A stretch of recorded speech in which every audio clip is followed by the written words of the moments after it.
Pemerintahan kerajaan dunia akan berakhir karena Yesus akan mendirikan kerajaan kekalnya di bumi, dimulai dengan kerajaan 1000 tahun. Di ayat 9 dari Daniel pasal 2, di situ dikatakan bahwa Tuhan menyingkapkan tentang apa yang akan terjadi di kemudian hari kepada raja berupa mimpi.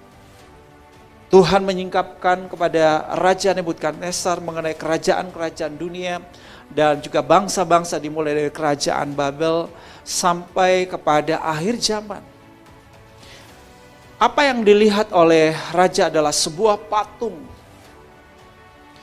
Sebuah patung yang amat besar, tinggi, berkilauan, dan sangat mendahsyatkan. Dia melihat sebuah patung itu dengan bahan-bahannya. Kepalanya, saudaraku, terbuat dari emas tua. Ini menggambarkan mengenai kerajaan Babel itu sendiri. Yang kedua adalah dada dan lengan yang terbuat dari perak. Ini menggambarkan mengenai kerajaan Media dan Persia. Kemudian yang ketiga dari patung itu adalah perut dan pinggang yang terbuat dari tembaga. Ini menggambarkan bangsa Yunani. Dan yang keempat, paha dan kaki yang terbuat sebagian dari besi dan kaki yang sebagian lagi dari tanah liat. Ini merupakan gambaran dari kerajaan Romawi.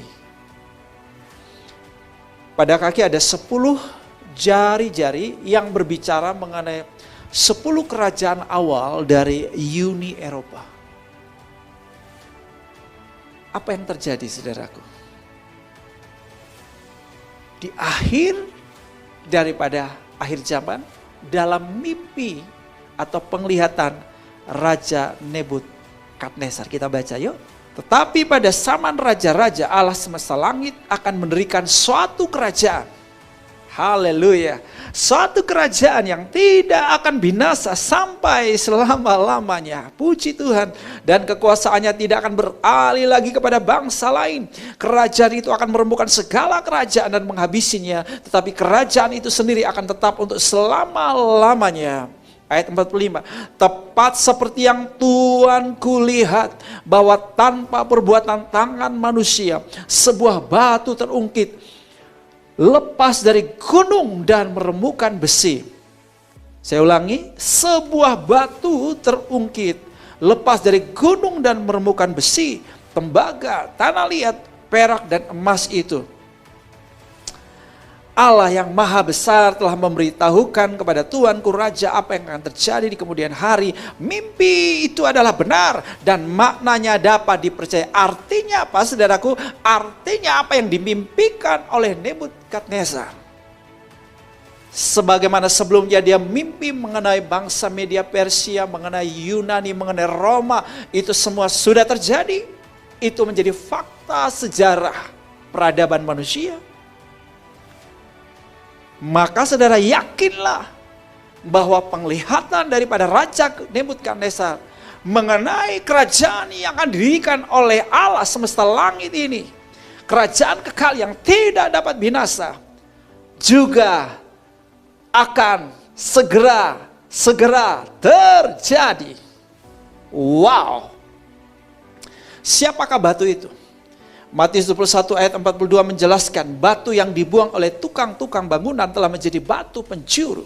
Hal itu terjadi dari pihak Tuhan, suatu perbuatan ajaib di mata kita. Saudara, batu itu adalah Yesus Kristus. Puji Tuhan. Dialah batu itu, Yesus Kristus, yang akan menghancurkan semua pekerjaan iblis dan semua yang kuat bagi dunia akan dihancurkan. Itulah sebabnya kita tidak perlu takut terhadap antikris. Sebab bersama Kristus kita akan memerintah bahkan untuk selama-lamanya. Haleluya. Saudaraku yang kekasih, Ibrani pasal 12 ayatnya yang ke-26, 27 dan 28 mengatakan bahwa segala sesuatu akan digoncangkan. Langit, bumi, akan digoncangkan, supaya tinggal tetap yang tidak tergoncangkan, yaitu kerajaan Allah. Kabar gembiranya setiap kita sudah menerima kerajaan Allah yang tidak tergoncangkan karena kita percaya kepada Yesus, kita diberi kuasa menjadi anak Allah, kita saudaraku menjadi warga kerajaan Allah, sehingga saudara kita sudah menerima kerajaan itu. Puji Tuhan. Nah, apa yang harus kita lakukan? Dikatakan di situ, marilah kita mengucap syukur. Karena kita sudah menerima kerajaan Allah yang tidak tergoncangkan. Marilah kita beribadah kepada Tuhan dengan penuh hormat. Tuntaskan amanat agung, giat penginjilan, giat pemuritan, sampai bumi penuh kemuliaannya. Tuhan Yesus berkati.